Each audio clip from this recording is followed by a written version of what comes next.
There used to be a time that the only draw for buying a car from South Korea was a cheap sticker price. Build quality, dynamics and even safety all seemed to be afterthoughts. But over time, manufacturers like Kia and Hyundai have evolved into brands that are really starting to trouble more established European competition. Ssangyong is another one of those South Korean manufacturers that offers cheap and practical cars that are still a little rough around the edges. One perfect example is this, the Rexton.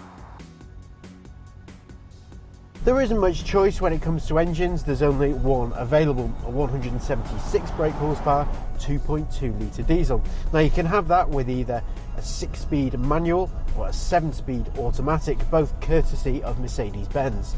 It's safe to say that the engine isn't the best in class. It's quite an old unit, and to make any sort of swift progress you do really need to rev it hard.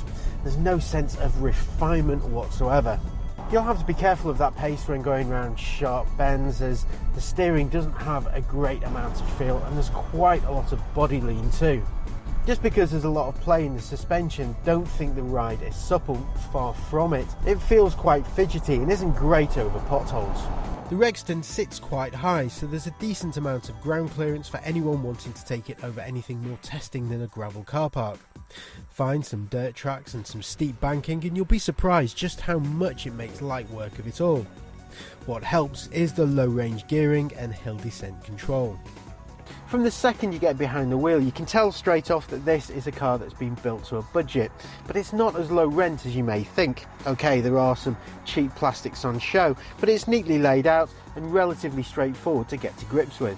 There's plenty of adjustment for the seat, electric on higher spec models, but it's just a shame that the steering wheel only adjusts for height.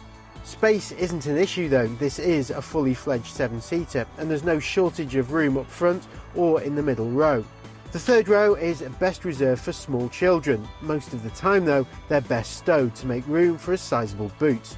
Equipment levels are pretty comprehensive, but rivals will hold their value better and be cheaper to run. SE models get climate control, cruise control and Bluetooth, but it's worth spending just a little bit more on EX trim for parking sensors, leather seats and more stylish alloys. Whereas it might be very easy to overlook the Rexton, there's still a lot to be said for it. Okay, it may not drive as well as some of the competition or be as well built, but you do get space for 7 and a lot of storage.